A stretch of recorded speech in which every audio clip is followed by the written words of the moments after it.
Hello, am I audible? Yes, sir. Okay.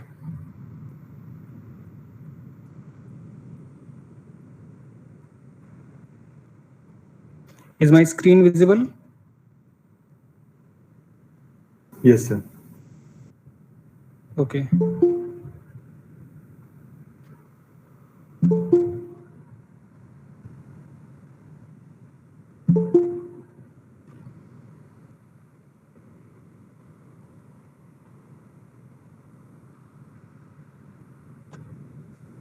So I'm going to start now.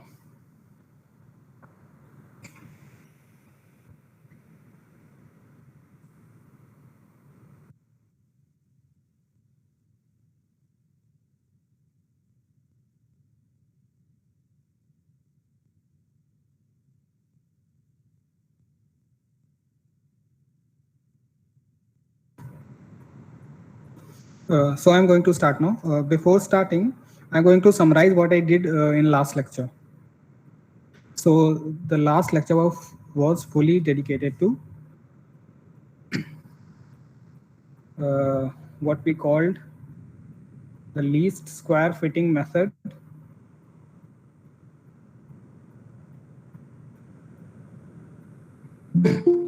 for, let me admit some student first.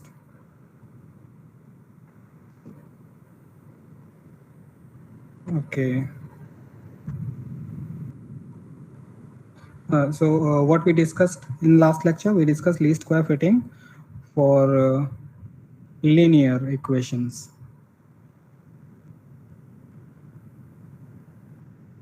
That is, we uh, had a data set called XI, YI, and we tried to fit this data set uh, in this equation. So this is what we did. We also saw the same method for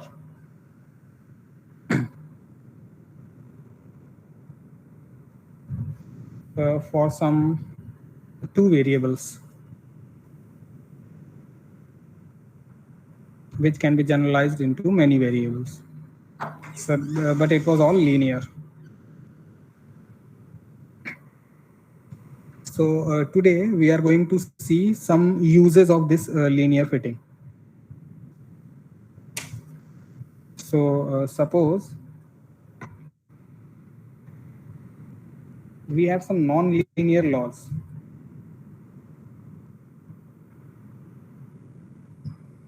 For example, suppose we have something like ax plus b upon x, and we again have some data set, and we want to fit this data set in this non-linear law.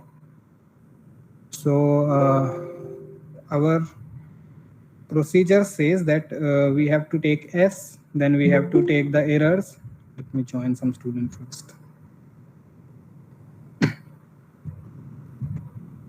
So our procedure says we have to take S, which is summation of the errors, and then we want to minimize S. So here this non-linear term may cause some computational problems. So what we'll do, we'll linearize this non-linear system, and for linearized system we know how to do calculation. So how do we linearize? Let's have a look on how do we linearize.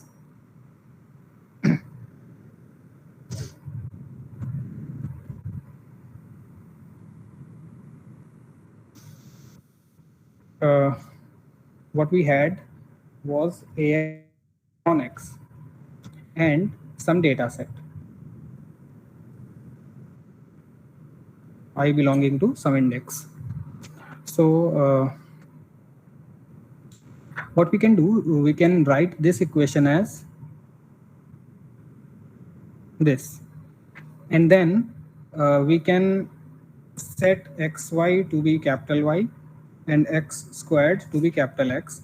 These are new variables, and these new variables can be found using our data set, because yi and the new data set then can be written as xi yi x. I should write x first. So it should be x1 xi squared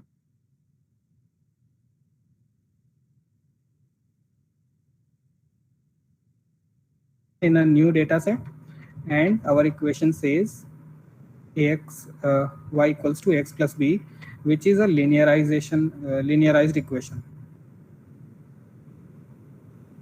So now we can apply the methods of those methods which we have discussed in the last lecture. So this is what linearization does to us. It solves the computation problem. Now, there are some more functions which can be linearized. For example, if we have something like y equals to ab raised to x, then taking logarithmic any log which you want, both sides will make this equation like this.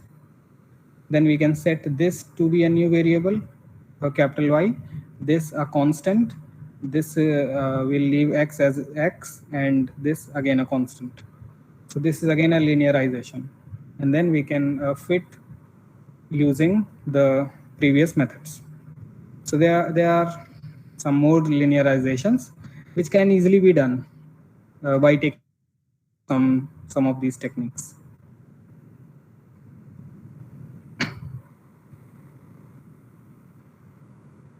Okay, is that clear?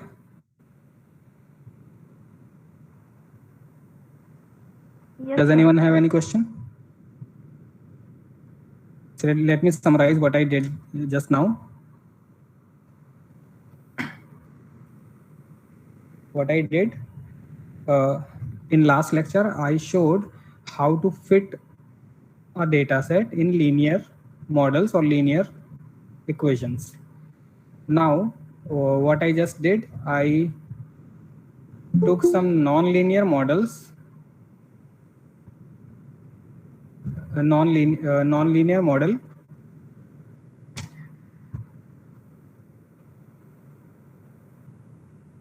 and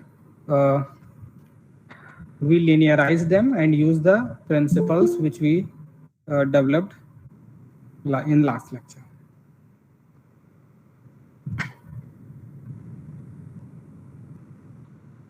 Okay, is there any problem? Any questions?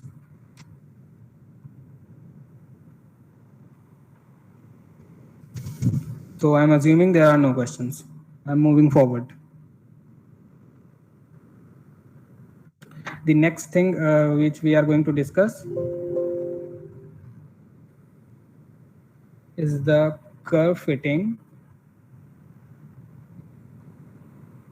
by polynomial. So what we did in linear models, we had degree 1, but in polynomials we may have degree greater than 1. If it is degree 1, then we can easily linearize using previous methods. But if it is a polynomial, the method is almost the same, but the computation enlarges. So how do we do it? We do exactly as we did in the last lecture. So suppose we have this polynomial.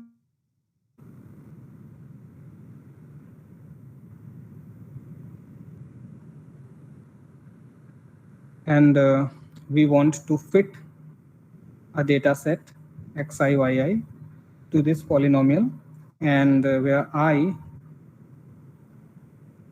runs from 1 to m.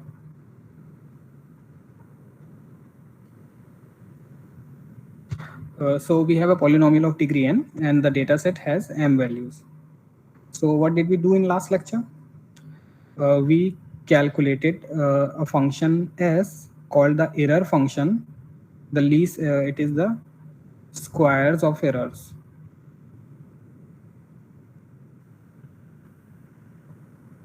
And then we wanted to minimize this function. We want the error to be minimized. So first of all, what is the error? The error is the functional value at the data set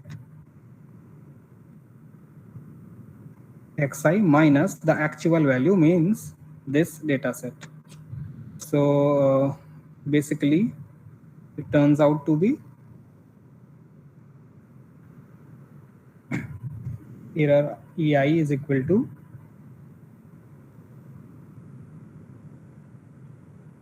a naught means the polynomial evaluated at x1 or xi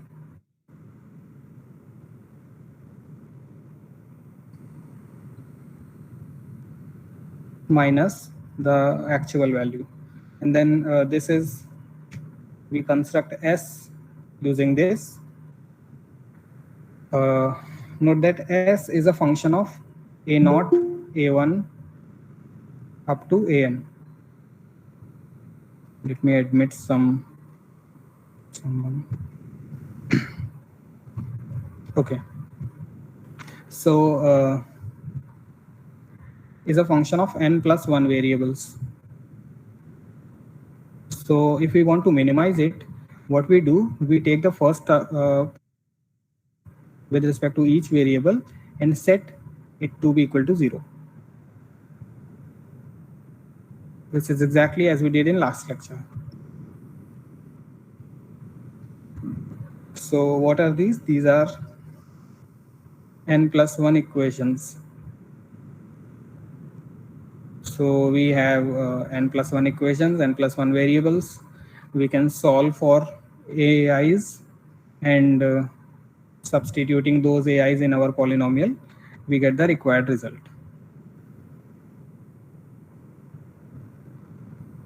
Is that okay? Is there any question? No, sir. Okay. So I'm moving forward now.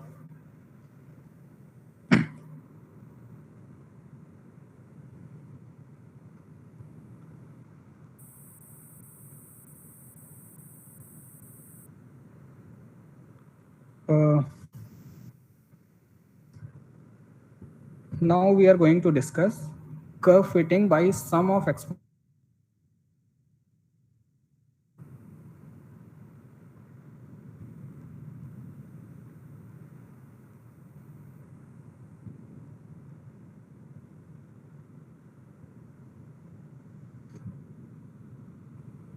So in the notes, I found 3 methods. So I'm going to describe those 3 methods, and what is the difference between them, we'll see. The first method was proposed by Froberg in 1965. So what do we have? We have a data set xi yi where I runs from 1 to n, and we want to fit this data set on the function a1 e raised to lambda 1x plus a2 e raised to lambda 2x up to an e raised to lambda n x. Note that the data set we have has n values. I mean, we have n data sets. So we can form n equations from this.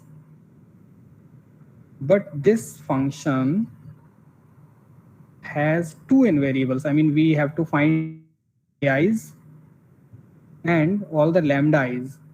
Only then we can say what fx is. So we have n ai's and n lambda i's, which makes that we need to find 2 n variables, and we only have n data sets.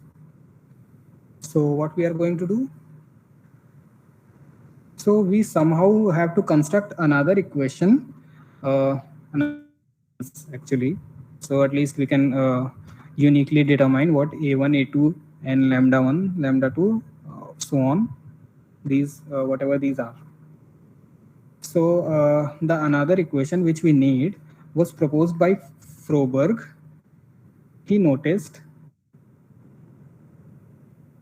that the fx here, this is the solution of this nth order differential equation.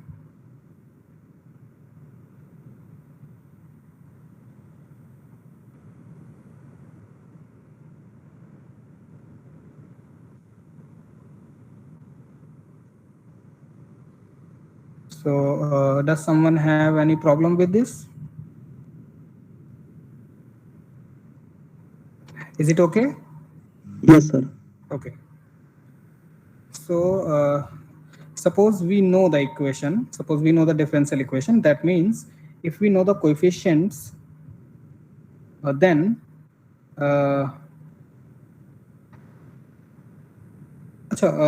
tell me how do you solve this differential equation? Suppose these AIs are constant. How does one solve this equation?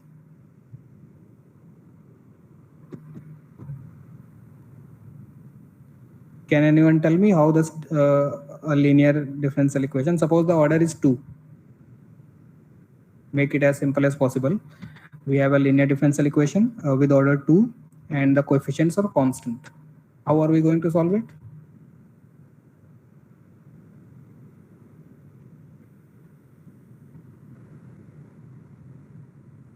Sir इसका auxiliary equation निकाल करके फिर वहां से So this used to be the method. Okay. So what does the auxiliary equation gives?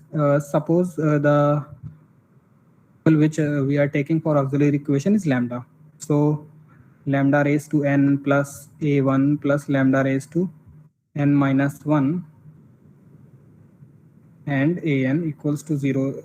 This is the auxiliary equation, is it not?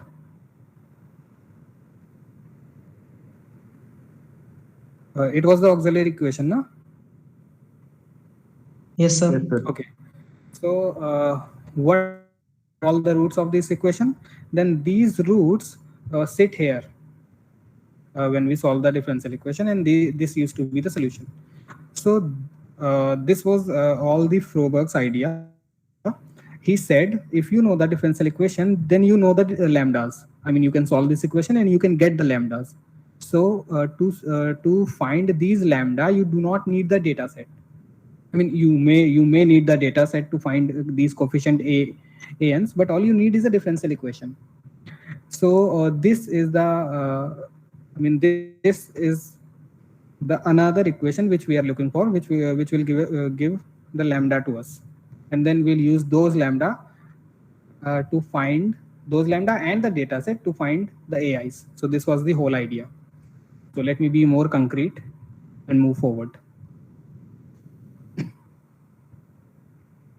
So the one question remains: how do we find these coefficients AIs and I mean, how do we find this differential equation? So the Froberg's idea was that we somehow have to compute these derivatives at all these points. So let me write it down.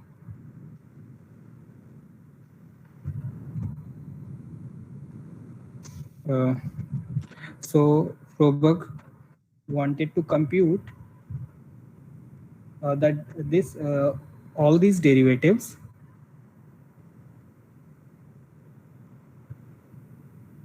for I equals to 1 to n, and for all the data set. So suppose you have computed the derivatives, then what do you get? Then you can put the value of derivatives here, and you can get an equation in terms of AIs. So eventually you, since have n data set, you will get n equations in AIs, and you have only n AIs starting from A1. So you can solve these equations to AIs and then use those AIs in auxiliary equation to find lambda. What was the auxiliary equation? Lambda raised to n plus a1 times lambda raised to n minus 1 plus an. Now, since you have all the ai's, you can put those ai's here and solve for this equation and get the lambda. So this was the idea. Now, since you have lambda, what are you going to do?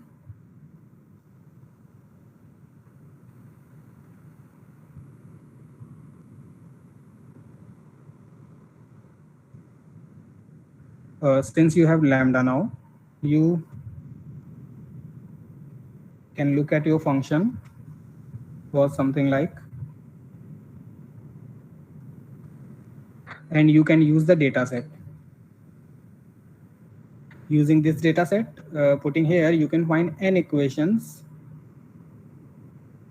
in AIs, and these AIs then can be solved. These equations then can be, and AIs can be computed. So now we have both AIs and lambda i's. So these AIs and lambda i's will give you whatever the fx is. So is the method clear?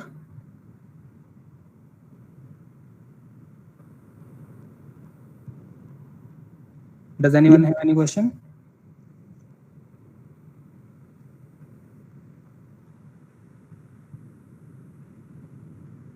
Sir lambda sir अगर negative रहता है sir उसके लिए भी एक same method लगाना है।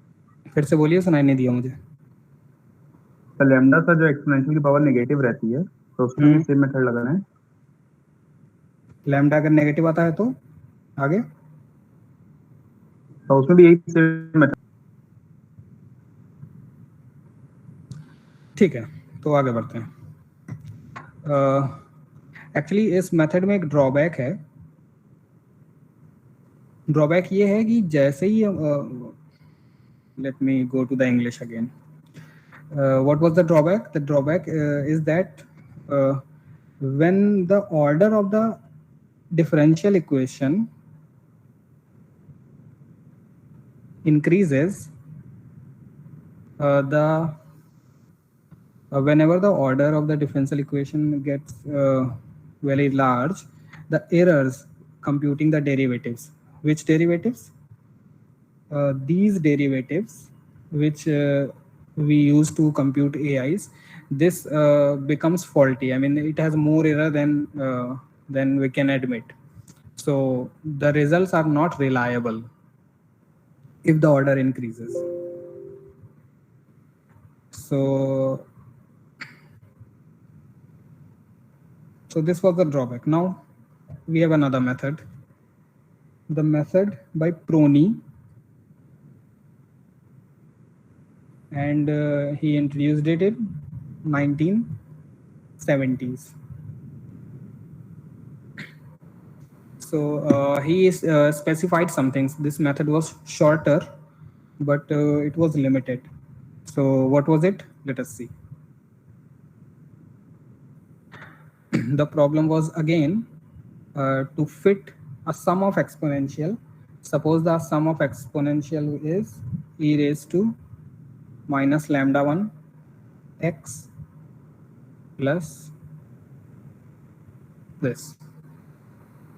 So this method was, I mean, the illustration is only for 2 terms, but it can be extended for n terms. So just for simplicity, I've taken 2 terms here.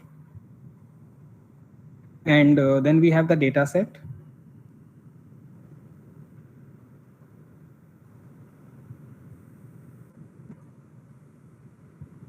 Notice this time we have 4 data set. I mean, in previous methods, we had only data set equals to number. We did not have data set equals to number of variable, but here we have data set equals to number of variables. I mean, we only have 4 variables now, a1, a2, lambda 1, lambda 2, and 4 data set. So we require more data set than the Freiberg's method.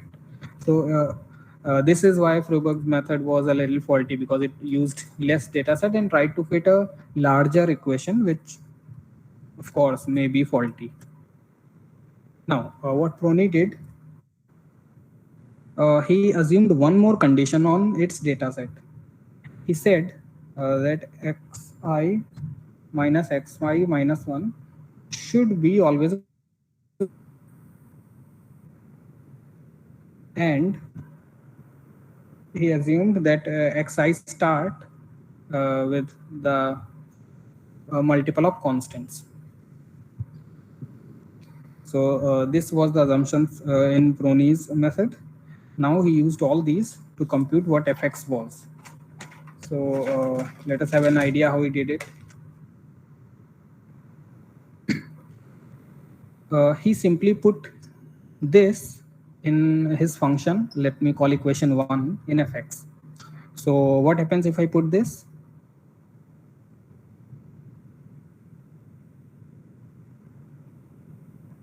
It becomes a1 e raised to lambda 1 I h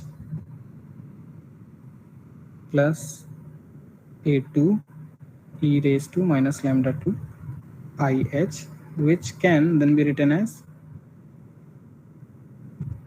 now note that it is a function of h.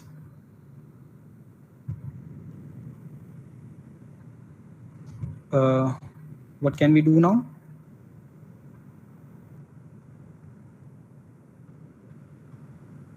We can take the exponent out. Note that I runs from 1 to, 0 to 3 in this case.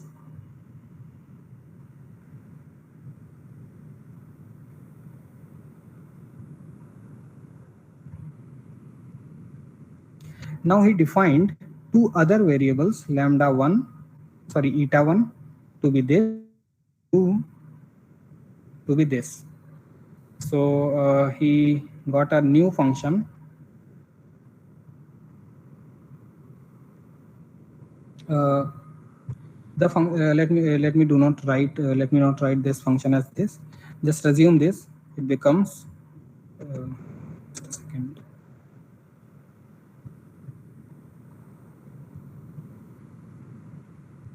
So it becomes eta 1 raised to I plus a2 eta 2 raised to I. So our equation, let me call it yi. Yi means it is also function of the index. This is what yi indicates. So what did he do next? Note that what is needed to be computed here, we need eta 1, eta 2, a1 and a2. These four things are the ones we need. So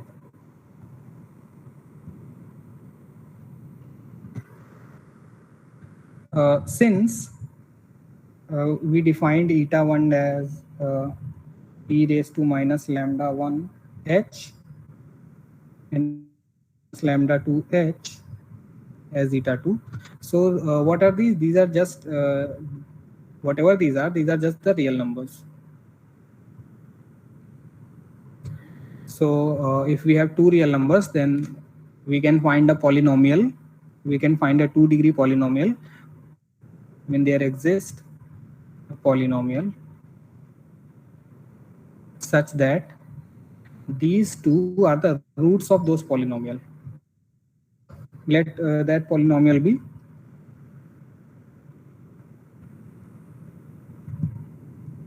so what I'm saying, that there exists a polynomial for which when solving it gives eta 1 and eta 2. So if we can find p1 and p2 for this exact eta 1 and eta 2, then we can recover those eta 1 and eta 2, and then we can use those eta 1 and eta 2 to find lambda 1 and lambda 2, and then lambda 1 and lambda 2 can be used to find the a1 and a2 exactly as we did in previous method. So the question is how to find p1 and p2. So to find p1 and p2, we can use our data set and this equation. Let me call it equation 2. So this equation runs on index. So what happens if I put I plus 1 in place of I? It becomes yi plus 1, a1, eta 1 raised to I plus 1, then a2, eta 2 raised to I plus 1. And then similarly, I can find yi plus 2 to be equal to this.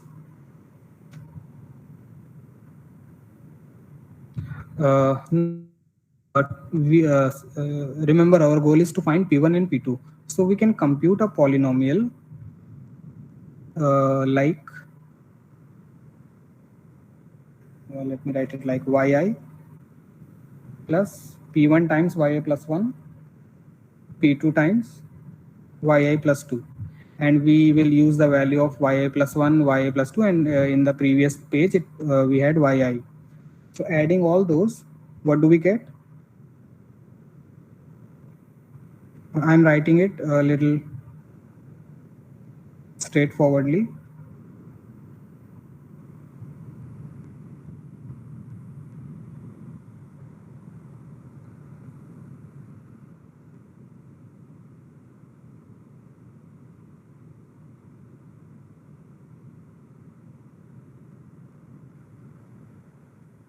So do you get this equation? I just added those and I just multiplied by P1 and P2 and added those. Is there any problem? Sir a1 eta 1 to the power I होगा ना? Sorry, I could not hear you. Please repeat. Sir वो a1 eta 1 to the power I होगा ना? Yeah. This is not eta I. This is eta 1. Yeah. Any other question?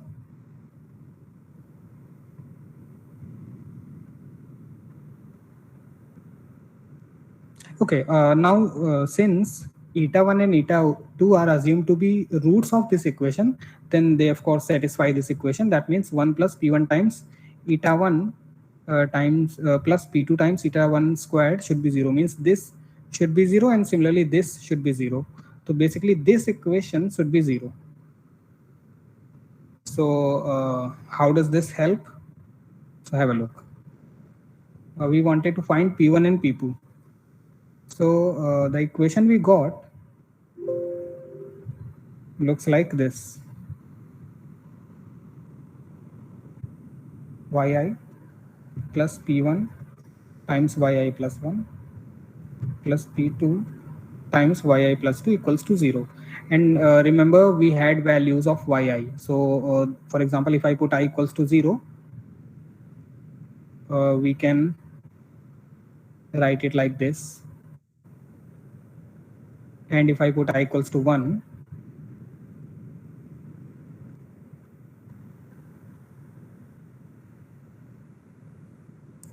we had 4 data sets. So we had y0, y1, y2, and y3. We had all of them. So what is this? This is a system of equation in P1 and P2, and this can be used to find P1 and P2. So as soon as we get P1 and P2, get eta 1 and eta 2, because eta 1 and eta 2 are just the solution of this equation. And since as soon as we get eta 1 and eta 2, we can get lambda 1 and lambda 2 just by taking the logarithm, natural logarithm, both the sides. And when we have lambda 1 and lambda 2, then we can use this and the data set to compute A1 and A2. Let me write how to compute A1 and A2. So suppose we have lambda 1 and lambda 2 in our hands. So If we put all of the data set,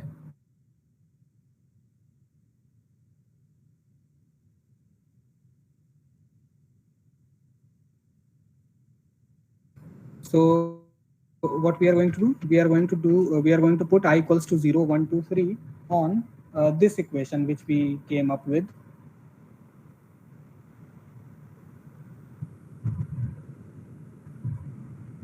This was the equation which we came up with.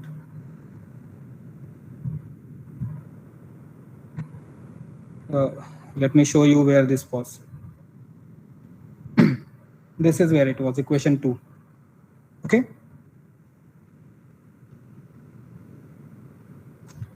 Now, if we put I equals to 0, 1, 2, 3, what we'll get?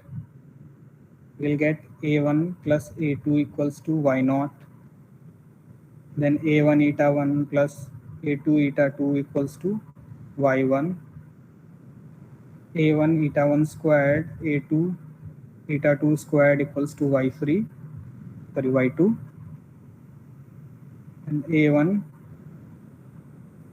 eta 1 cube, A2 eta 2 cube equals to Y3.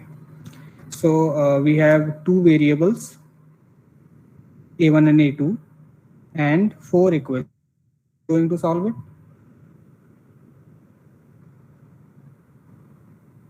Remember, we do not want an exact solution, we want a best fit. So best fit does need not satisfy any of the equation, but it is the closest solution, which closest means it has the least square errors. So you can use least square method, or you can use the matrix method, which says that the following system, I mean the previous system, can be written as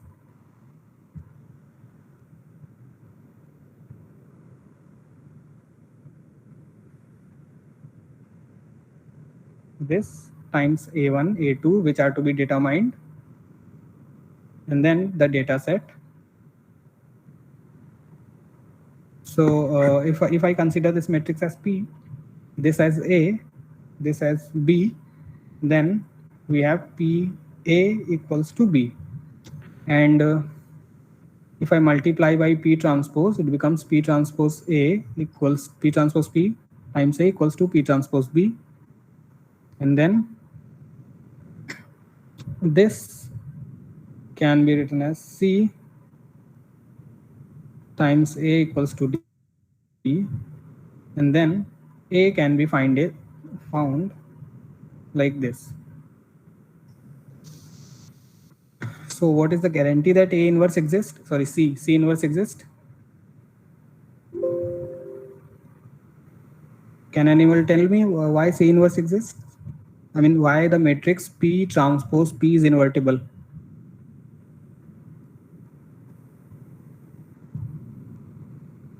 Okay, first of all, tell me what is the order of P transpose P?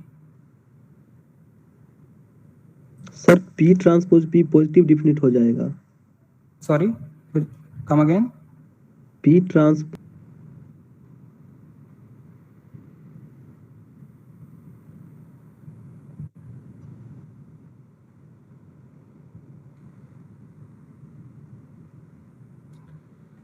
Murray's method had one more condition in it.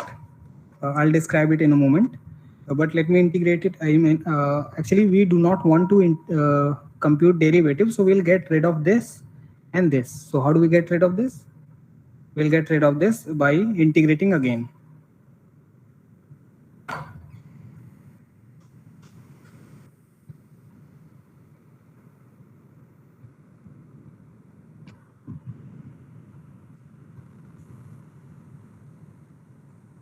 So when we integrate again, we'll get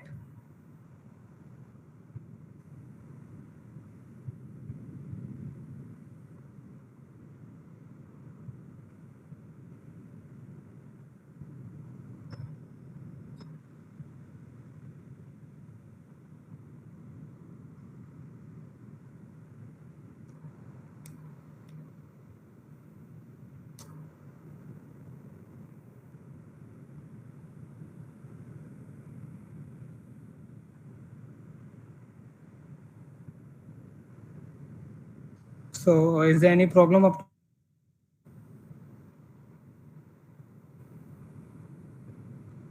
Any question? No, sir. Okay, so this double integral can be reduced to this single integral.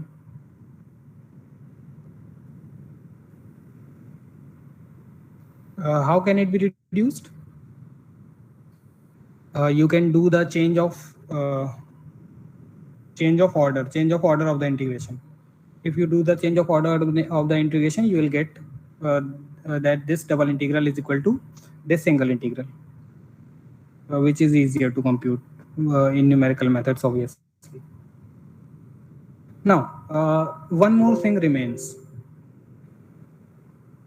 We need to get rid of this thing. We still have a derivative here.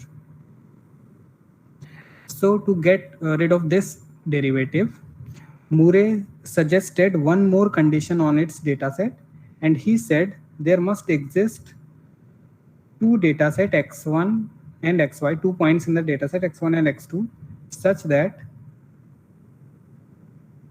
x0 means this x0 minus x1 should be equal to x2 minus x0, means the differences are the same. If this happens, then Murray says on putting x1 and x2 in this equation, let me call this equation star. If we put x1 and x2 in this equation, what we'll get? We'll get these numbers.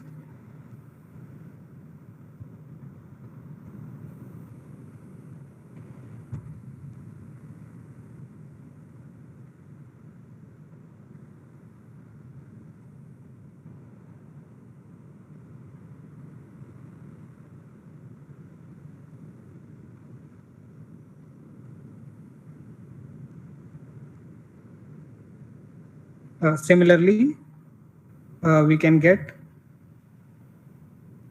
for x2, and note that we have this term, the corresponding term in the other equation will have x2 minus x0 with a minus sign and y dash at x0. And when we add this term and this term, I mean when we add these two equations, these two terms gets added, and note that this condition allows us to make this 0, means now there is no y dash. So all the derivatives are gone, and the final form when we add these two equations is looks something like this.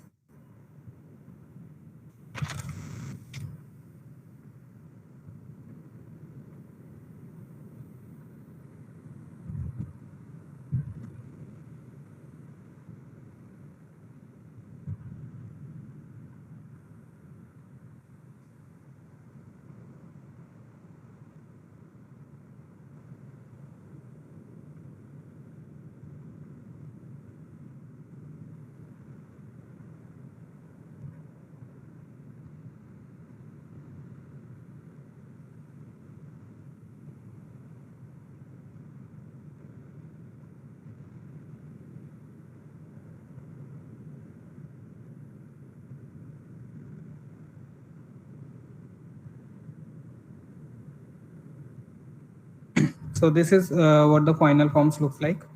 Note that all of it was done to compute A1 and A0. Now in this equation, since we know all the points xi and yi, that means we know this, we know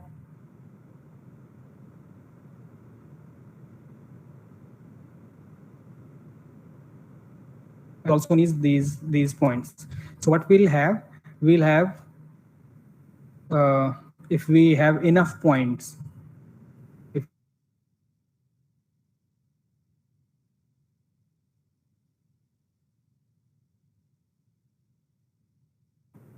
what did we do here?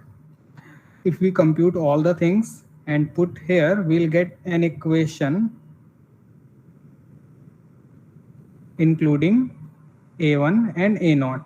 And since we have a very large set of data, we can find another such points, and then using those points we can get another equation involving A1 and A0.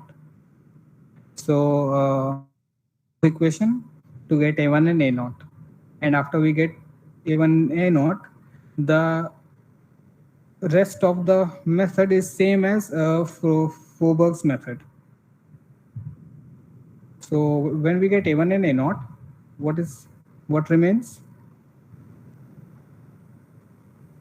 So if we get a1 and a0, then we get this differential equation. We get this different. Second.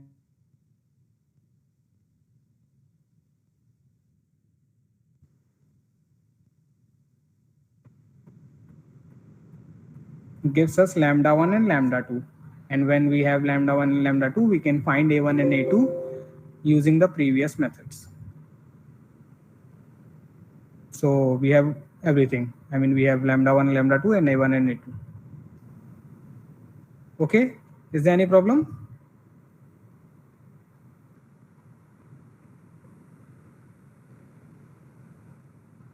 Is the method clear?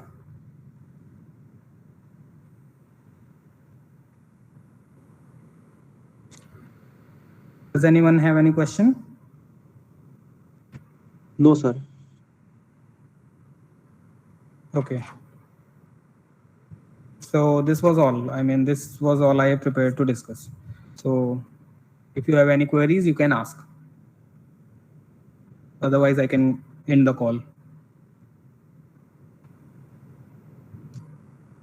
Any questions? Any suggestions for future topics? I mean, should I just do like this, whatever I'm doing?